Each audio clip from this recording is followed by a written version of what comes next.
and he has demonstrated some unique attributes that make him a leader in the world of healthcare. And I think that Denis is going to go on to demonstrate how that skill set really works to his advantage and to improve care in the world. And not surprisingly, that will be some of the topic, I suspect, of his grand rounds this morning. So without further ado, I give you Dr. Foretia.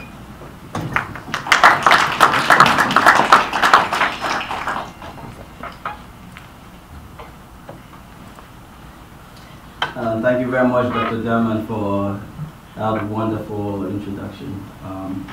It's very exciting for me to talk about an area of medicine that is of particular interest to me, really the intersection between clinical medicine, health policy, as well as health system management.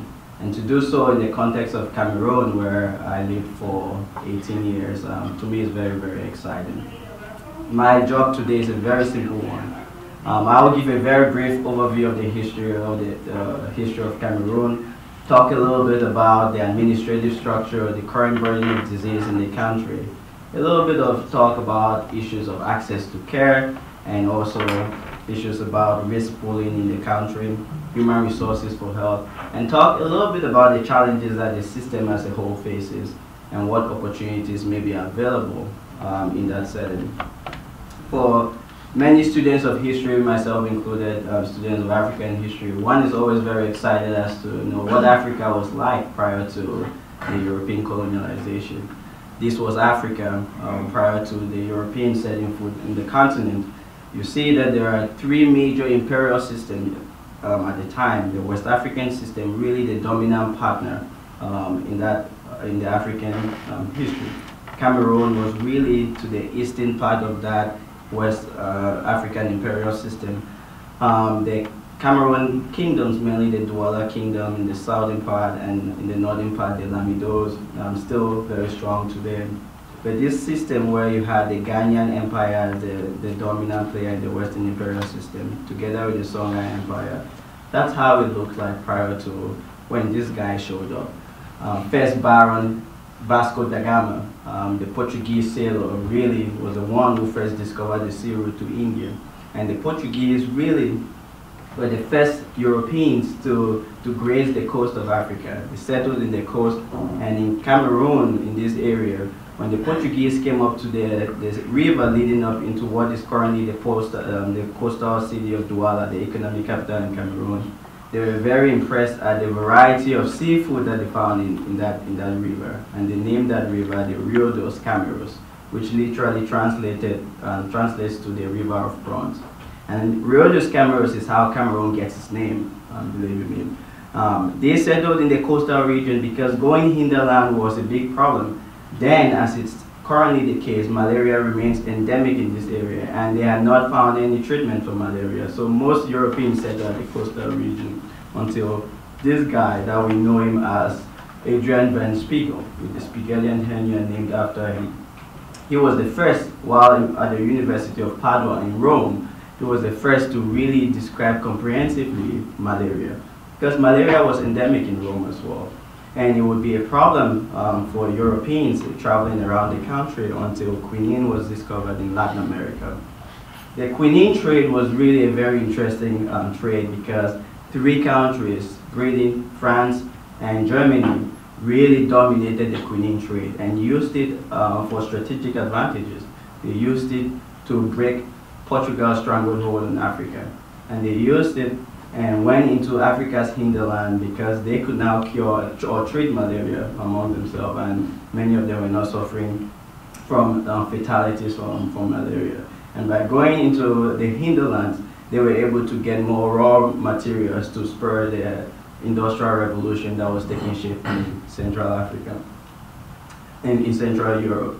The talk of Africa as we know it today, and Cameroon in particular, really cannot be complete without talking about what led to the current construct of Africa. And it is the Berlin Conference that took place in 1884, where 14 major countries, really the big four, Portugal, France, Germany, and Great Britain, all sat in the conference and decided as to how the continent will be split up in order for each of the big players to have their share. You realize that the US was on the table, but the US wasn't really a big player at the time. It was literally 20 years or so after the end of the Civil War in this country. The Brooklyn Bridge just got completed a year prior to this, and the Washington Monument was not really even completed at the time. So the US was not a big player at this conference. But this conference, the result of this conference resulted in what we have today in Africa, where you see the various countries in Africa split across ethnic, cultural divides, and Cameroon, sitting right there to the east of Nigeria, has also, over the years, over the last decades, had issues with its borders. Its borders has been tweaked many times. After the Berlin Conference, Cameroon was a German colony, and it would stay that way until after the First World War, when Germany lost the First World War, and part of it, the Treaty of Versailles, and the punishment that Germany received was the fact that they had to pay reparations to what today will be approximately $500 billion US. But also, and the more fundamental one, was that Germany got stripped of all its colonial territories. The colonial territories was then split between England and France, and that's how Cameroon became part of England and France. So the part of Cameroon speaks English, the part of Cameroon speaks French. And it will stay that way until Cameroon got independence. And to understand Cameroon, you have to understand the French influence. The French are still a dominant player in the country, in all health system. The Cameroon administrative structure really mirrors the Fifth Republic in France. And that republic, that administrative structure is something like this. In our country, we do have 37 full ministers with a slew of other junior ministers, 10 regional governors, 58 divisional officers, and lots of subdivisional officers in this administrative structure, all appointed by one individual. I'm sure it wasn't General Powell who appointed those people. But you see that to say that the system is highly centralized is a significant understatement. This administrative structure also translates into the health sector.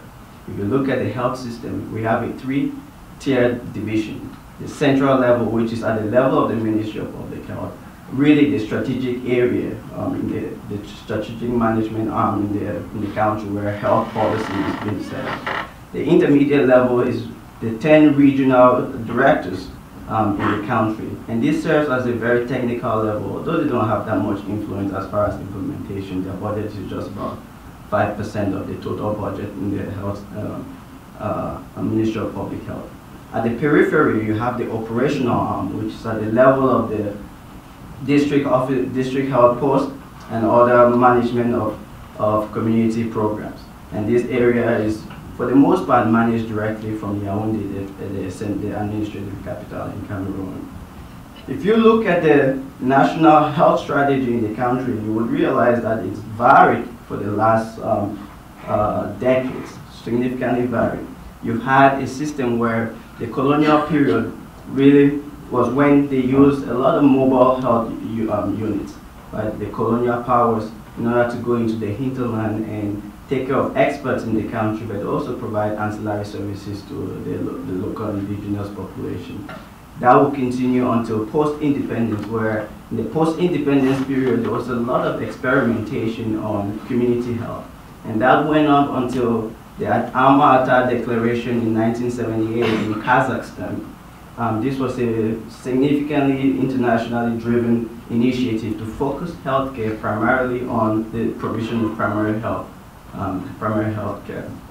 And Cameroon became a signatory to the Alma-Ata Declaration in '82, but did really a abysmal job at its implementation. This Alma-Ata policy declaration to focus on primary health would continue until the 2000s, where the entire world decided on the Millennium Development Goals, and many countries, 189 countries, signed up to meet the Millennium Development Goals, which by 2015 the plan was for us to be able to have the Millennium Development Goals completed by 2015.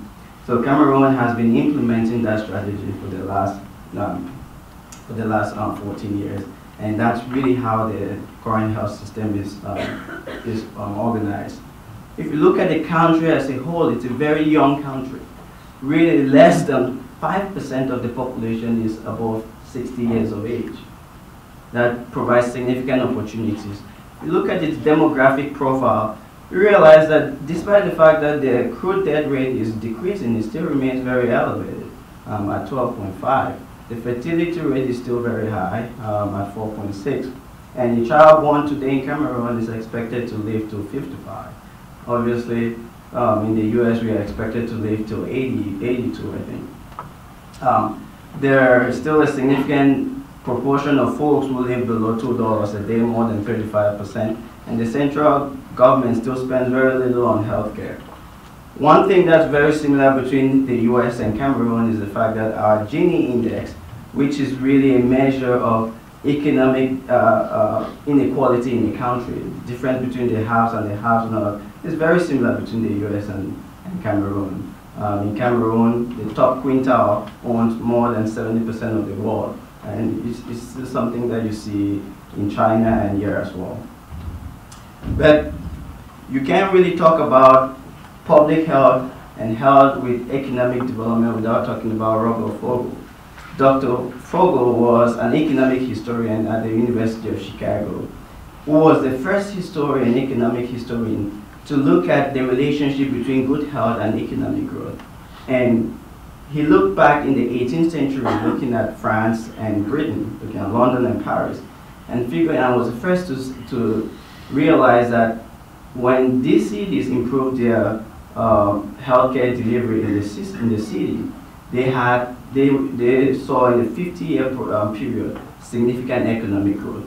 There are a lot of reasons, and health delivery was one of the independent predictors of economic growth in these countries, in addition to other stuff. He also was the first to really bring the issue of malnutrition to the fore, to say countries needed to really solve their food problem in order for these countries to grow. He would go on to win the Nobel Prize in Economics in 1993 for this work, in addition to a lot of other work that he did. 1993 was also a very important year in health, because the International Bank of Reconstruction and Development, the World Bank, was set up in 1945, and its policies had focused for the most part on everything but health. It was in 1993, about 48 years after the bank was set up, the first time that the bank really looked at the issue of health and economic growth, and will go on to publish this Sentinel report in its World Development Report of 1993. Prior to this report, most countries, in order to set health policies, really looked at the mortality rate to be able to assess how to spend, to allocate resources. But the advent of this report brought the concept of the DALI to the fore. We all realized that a lot of folks living healthy still live with a lot of disability and are not able to give 100% their full potential to economic growth. And this report was able to bring this concept to the fore and say, we can look at the entire country and say, which areas are we losing a lot of, do we have high disability in, and if we have a policy to reduce the disability in that area, a lot of folks will be economically strong to be able to contribute to economic growth. If you look at Cameroon and look at the epidemiologic transition in Cameroon, you realize that dialysis loss in Cameroon in 2011, 58% was attributable to communicable diseases. 34% was attributable to non-communicable diseases, and 7% to injuries. This is a very important problem that arises because you have what we refer to as a double burden of disease. You still have a very high communicable disease burden in the country, but you have an increasing subsection of non-communicable diseases that puts a burden on the system to be able to cope with not just the communicable issues, but the growing non-communicable cardiovascularly driven problems as well. If you look at communicable diseases alone, still have HIV, respiratory infections, and malaria as the prime drivers as far as dialysis loss. And it's not surprising that a lot of our policies are focused on trying to reduce the dialysis loss from these communicable diseases. If you look at non-communicable diseases, cardiovascular disease is becoming a very serious trouble, especially in the top quintile. In Cameroon, a lot of folks are now becoming overweight, which is a new phenomenon. But you have also a growing growing section of endocrine disease and diabetes that is putting a lot of pressure on the system. Injuries are mostly unintentional injuries, but you do have a small section of intentional injuries as well. If you were to look 20 years ago and compare to what the change has been from looking at the leading causes of dialysis in the country, this is what you find. You find that we still have an increase in non-communicable and communicable diseases, malaria, HIV, but you have a lot of non-communicable diseases if you look back from 1990 to 2010. But if you wanted to look only at mortality, in 2013, there were 240,000 deaths in Cameroon, and 61% of those deaths were due to communicable diseases. But 31% was for non-communicable diseases. Most of the deaths that we have in developed countries, the epidemiologic transition really transits from a high communicable disease. Once you solve your hygienic issues, you go to a high burden of communicable disease. Cameroon finds itself at the middle of that. Malnutrition is a big problem in Cameroon, and it's one that really goes through different economic strata. If you look at the 5 quintiles in Cameroon, still more than 10% of folks in the richest quintile, kids in these households still have a high prevalence of stunting among the children. I am actually an example of that, because for the last 14 years I've been struggling to increase my height by 1 inch, and it's not working. It's not working at all. But childhood diseases for the most part have decreased, and things like whooping cough, tetanus, and measles are almost becoming reportable cases. Polio, the Gates Foundation has done great work in really fighting polio in Cameroon to a point where we've not had a case for a very long time. Surgical and obstetric diseases in Cameroon make up about 10 to 14% of the total burden of disease. And when you look at it in general, it's not very different from what we see in many other countries in sub-Saharan Africa. Patients presenting with dead bowel, cholecystitis, orthopedic injuries, bowel obstruction, or late presenting malignancies, many of whom just simply need a general surgeon to take care of them, and then pray that they don't need ICU care post-op. Because ICU care is a difficult thing to provide in the country. Look at technology and laparoscopy in Cameroon. I was shocked that it was the GYN folks who introduced laparoscopy in Cameroon. I would have expected surgeons to be at the fore. But glad to report that Cameroonian surgeons, have caught up, and actually in 2012 were able to report the 10-year experience with laparoscopic cholecystectomy. This is done primarily at the main hospitals in the capital. In Yaoundé, there are 3 major hospitals who have laparoscopic capabilities in the country, and they do a fine job. And you see, they don't use an endocash bag, which is $105. They use a sterile glove, which causes $3 to be able to take out the gallbladder. So it still works. Whether you use $105 or $3, you can still take the gallbladder out. If you look at cardiac surgery, something that I was very interested in, for the longest part I thought I was going to be a CT surgeon. In the country, the first cardiac triple bypass was done in 2011, and it was done at this center, the Shishon Cardiac Center, which is a center that has benefited a lot with North-South collaboration with an Italian group in Milan, and their volumes have increased tremendously. They still face significant challenges in able to provide the services that they need to provide. But their first year report really was very promising. Saw lots of cases, and lots of cases are being referred from the economic and administrative capital to the she's done cardiac center. Vascular surgery, I could not really give this talk without putting a slide or two for Dr. Dodson. This was meant for Dr. Dodson.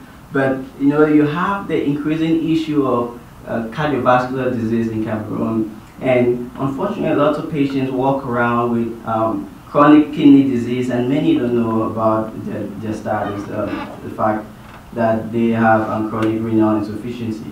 And when most patients present in the acute setting with acute and chronic kidney disease, they have the problem then of hemodialysis. And I was surprised that more than 80% of all hemodialysis access in Cameroon is initially done by Capita. I would have expected less of that. But it's because patients present very late. And this group in Yaoundé really looked at their fistula, looked at the 518 cases that they did for access, fistula access, and most of their access was done through radiocephalic fistula. And they had very okay results reported for primary patency at 4 years at about 45 in that sector. Their complications were similar to what we'll see in every setting. A lot of it from aneurysm and failure to mature. And the government has now incentivized the creation of hemodialysis centers in all the regions, so to also take into consideration these changes that are occurring in the system. So there is a lot of, the burden of disease is significant. A lot of work is being done to be able to provide better services, but you know, a lot still needs to be done. The issue of the quest for universal coverage is a very interesting one, because we have had the experience of Obamacare here, and we're still in the process of experiencing what that is. But as a whole, the world is pushing for more universal coverage. And it's not an easy task. Issues of health financing, what the workforce looks like, the information and governance legislation that is required in order to make that happen, what access will be, what quality of services will be provided, what financial risk models will be used in order to get to the final outcome of improved health for the general well-being of the population. And we know that there are many country-specific social determinants that really affect the quality and quantity and equitable distribution of these services, health services. So it's not a small issue to do. In Cameroon, if you were to look simply at access to care and look at it and say, forget about the infrastructural challenges in getting to a point of care. Once you get to a point of care, what do you actually have? In the country, you have a health system where you have government-operated hospitals and clinics, non-profit and for-profit private clinics, but you also have a small but not insignificant group of individuals who rely primarily on traditional medicines for their healthcare needs. Looking at the public sector alone, you have les hôpitaux de première catégorie, which are really the tertiary hospitals in Cameroon. There are 4 of them, and all 4 of them are in the economic capital of Douala or the administrative capital of Yaoundé. The second category is the deuxième category, which is there are 3 of them, still all 3 in the economic and administrative capital. And every district, a total of 178 districts in the country, there are 174 functional hospitals, but still have a total of about 42 of those hospitals that don't have an MD on staff. So I don't know if you call it a hospital without an MD, but there are still regional district hospitals that don't have an MD, not a surgeon, just an MD around. And this is not my data, this is government data. And we know that every government has a fierce need to look good. So for the most part, this may be even an overestimation. But if you look at the distribution, regional distribution, you realize also that mainly the central region, which is the administrative capital, the littoral, and in the west, which is a very economically strong region. They have disproportionate number of health facilities.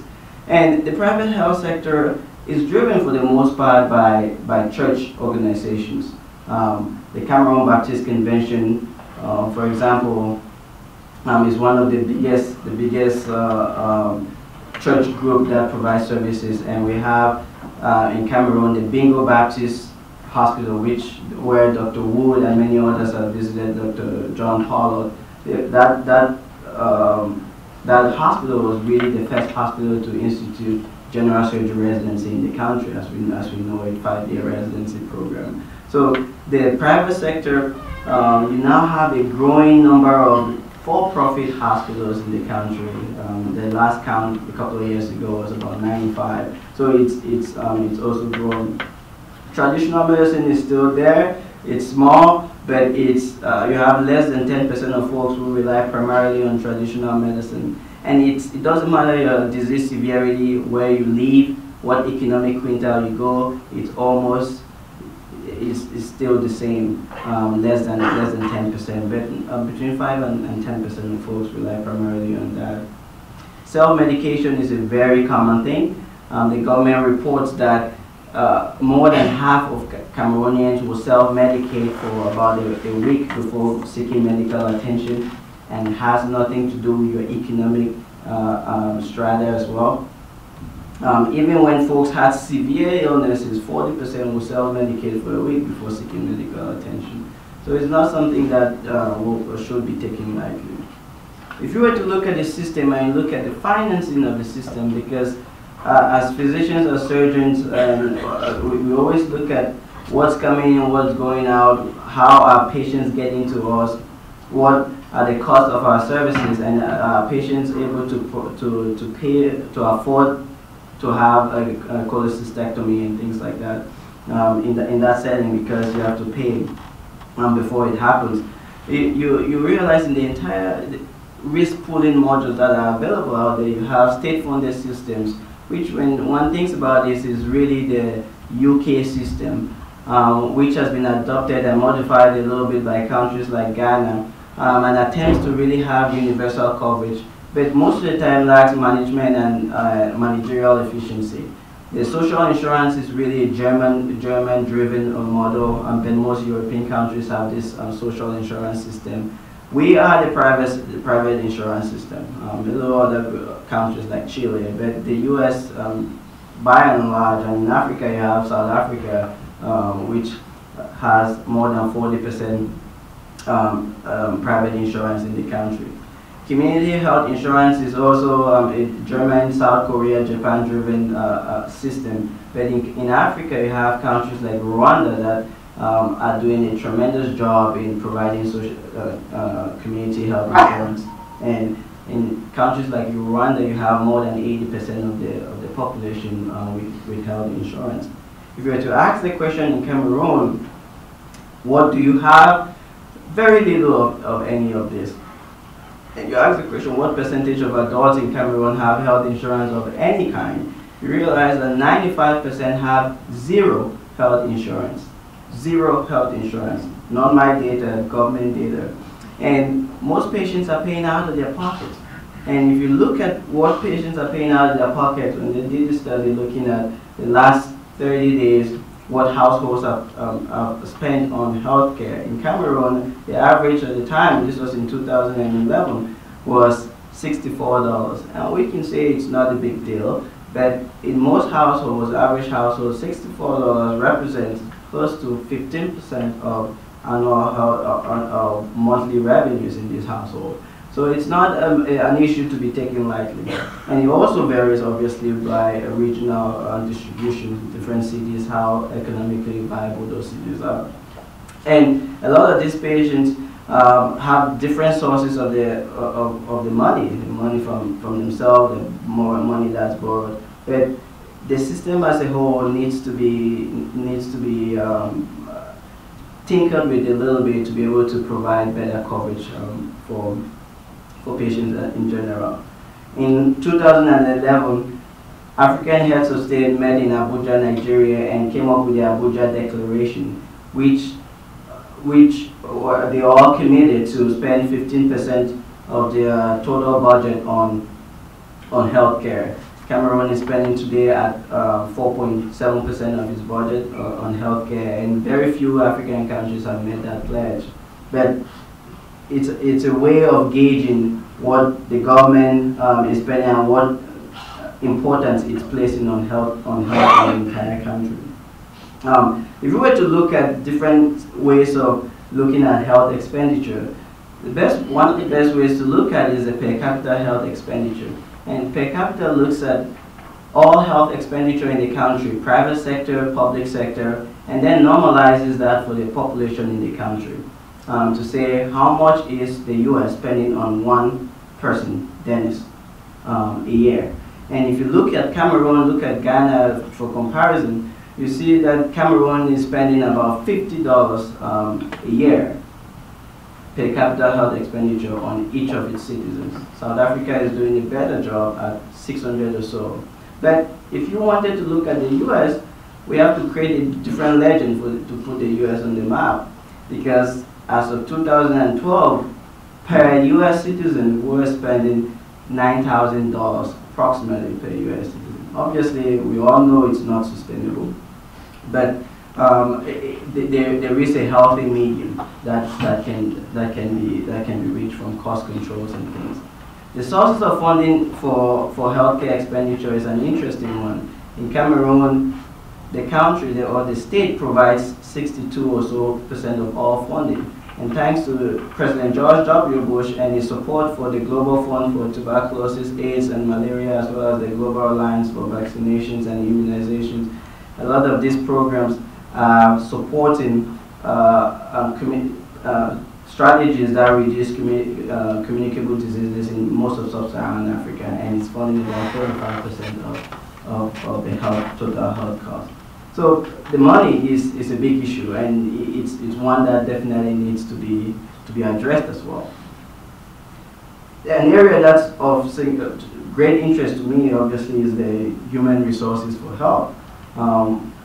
If you look at the country and look at the health workforce and the total personnel and look at it by sector, you see that 71% of all health personnel, and this includes everybody who is in this room, people, nurse assistants, nurses, lab technicians, radiology techs, everybody, 71% is in the public sector. And most of these others are non-denominational private establishment, non-for-profit private establishment. And you look at the regional distributions in the country, there are 10 regions in the country. The center, which is the administrative region, the west, which is a very wealthy region, and the littoral, which is the economic region. They obviously have disproportionate representation. The central region has 31% of all health workers in Cameroon. The littoral has 15%. So you have two regions that have more than 45% of all health personnel in the country. If you normalize that for the population in each of these regions, you realize that the Far North region, which is the region with the largest population in the country, has 0.1 health worker for 1,000 inhabitants. So one health worker for 2,000 inhabitants, so to speak. So significant disparities in the provision of the distribution of health workers. This is a busy slide, but it really represents the entire health workforce as of 2010. About 2,000 or so physicians in the country. Nurses make up about 35% of the entire workforce, health workforce. Significant. And if you were to look at Cameroon physicians and look at specialists only, this is what you find as of 2010. For some of us interested in general surgeons, government report says there are 62 general surgeons in the country, 2 cardiac surgeons and 9 pediatric surgeons in the country. That's government data, not mine. If you look at it, we have 11 urologists, and I actually didn't know there was a sexologist in Cameroon. You know, I don't know. I just don't know. But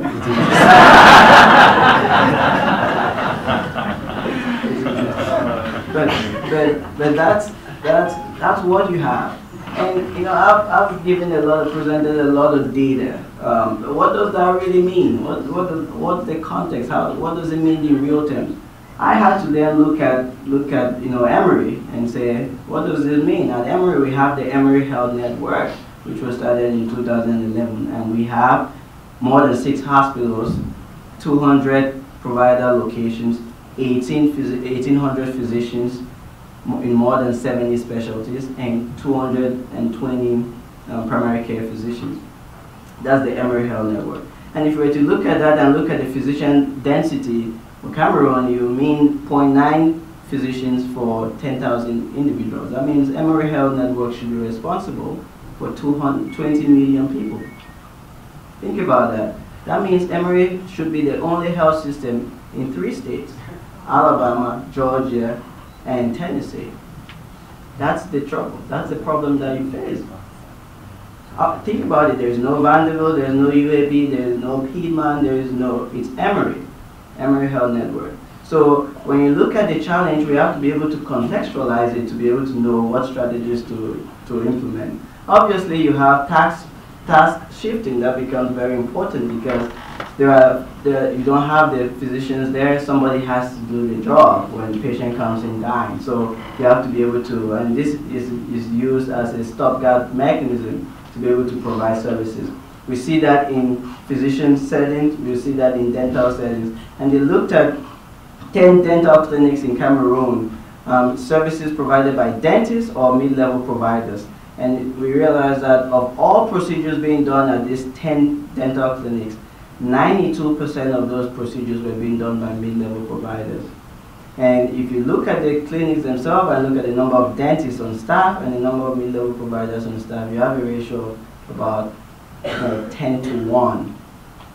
So again, a significant challenge for the system, and what strategies to use becomes very important.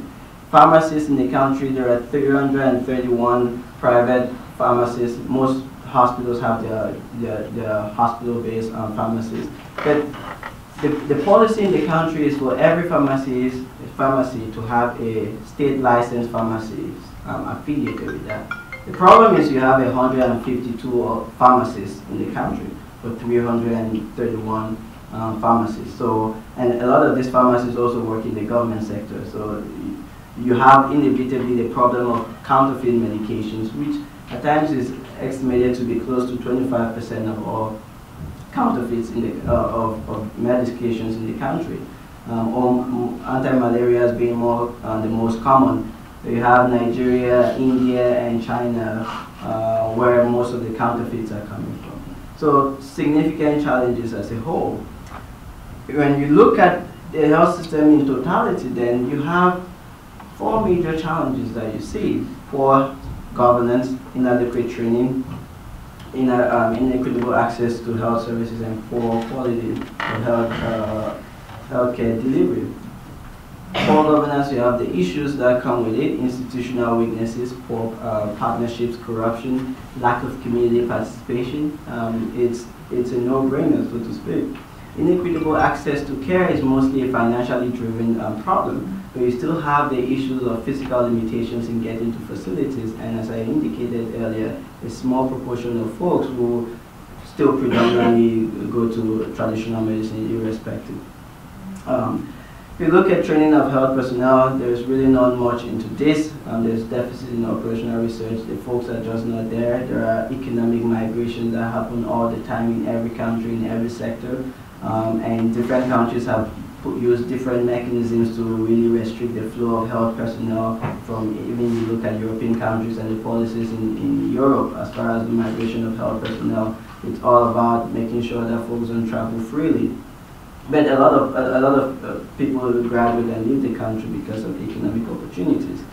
Poor quality of care really is a combination of every just about all the issues that I've highlighted.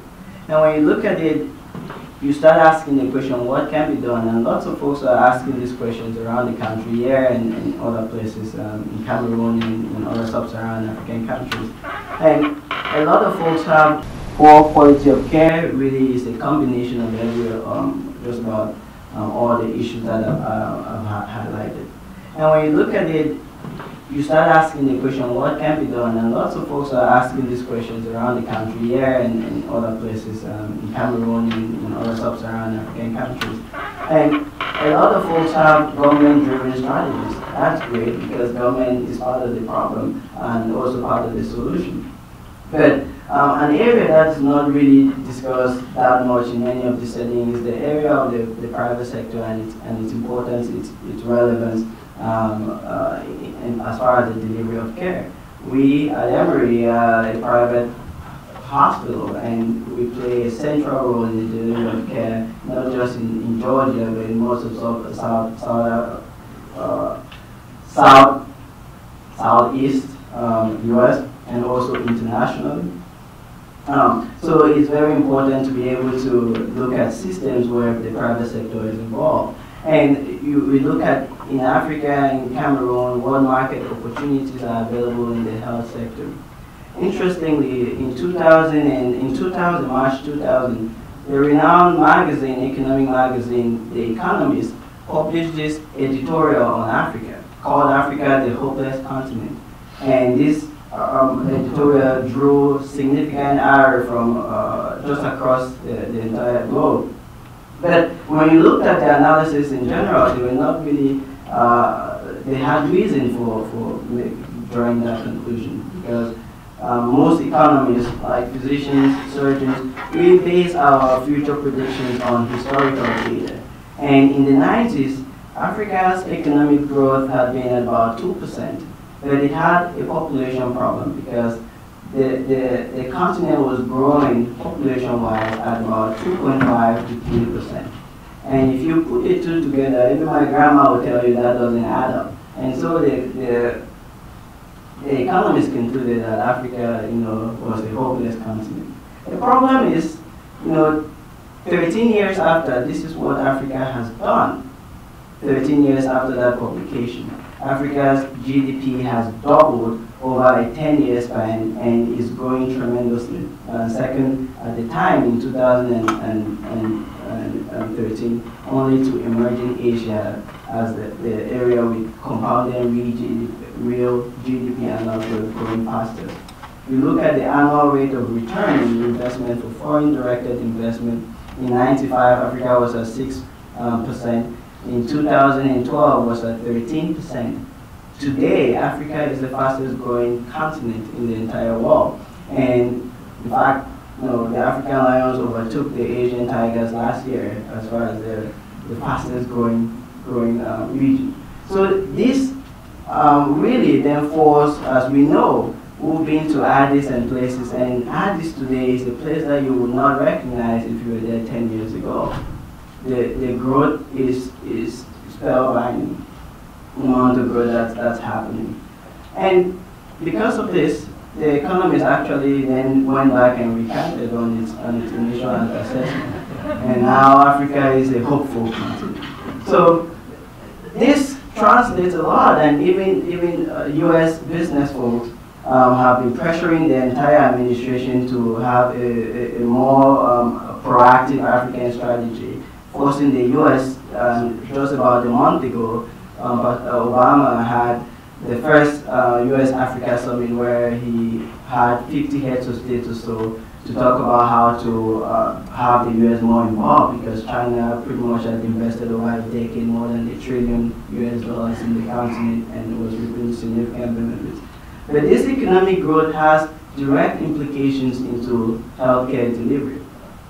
We see from a McKinsey analysis done a couple of years ago, the opportunities that are available in the private sector as far as health delivery of health care is areas that are obviously of concern to us and to myself, really the provision of health services, the opportunities that abound, and the provision of medical education, significant areas of opportunities, irrespective of your financial objective, for profit, non-profit, didn't matter on what it was. We looked at the size of the investment and what needed it to be viable financially.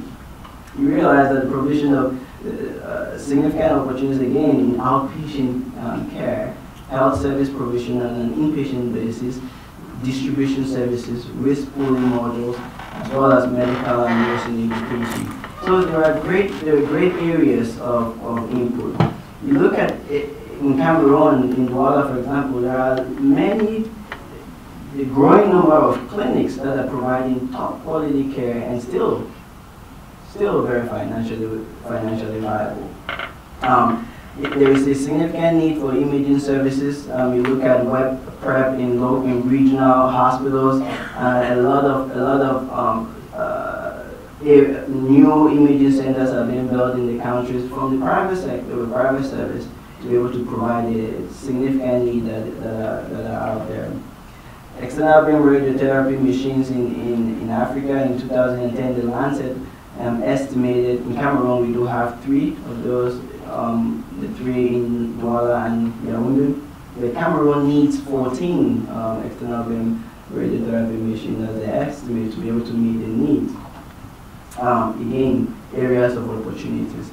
Laboratory medicine, we order labs all the time and we expect it to be there. It has to be there. You have to be in settings where you can get a potassium level and you realize a lot of the things we take for granted. But in Cameroon, you have one major lab that's internationally recognized, but there is a growing need for expansion in all of these areas. Thankfully, the African Society for Laboratory Medicine is having a significant impact in this within the country. Medical education, an area that's very I am significantly very passionate about. In Cameroon, you've had graduates from 2 medical schools, mostly from the Faculty of Medicine in Yaoundé, which for the most part until about 10 years ago was the only medical school in the country, and the University de Montagne, which just graduated its first group of MDs 2 years ago. But the government, recognizing the needs, its human resources needs, has been able to open up the sector where the private sector is coming in, and we have now close to about 10 medical schools. And still, their hope is that within 10 years, the number of health personnel and physicians trained in the country will double to be able to reduce to have the current shortages that you have in the country. Many people have asked the question, is it possible to train surgeons for rural Africa? Team Dr. Pollock, many others are asking this, and we know that is the answer to that is a resounding yes. There are many training opportunities that are available and systems that are and strategies that are financially viable to be explored. The question that we have for the most part is how do we scale up most of these strategies? For example, what Dr. John Pollock is doing, how do we scale that up through the PAC system? How do we scale it up through a system that trains nursing assistants and nurse techs, laboratory techs, and everybody? That is the main trouble that you see across the board. So in a nutshell, you realize that the system has major challenges. That's an understatement by itself. And expanding the pool of health workers remains very challenging. It needs to be done. And we need to create very sustainable systems to risk pool and make sure that the population, a significantly higher proportion of the population can have access to care and not have strategies where everything is out of pocket. And obviously the private sector is an area that the government has realized needs to be expanded. Thanks.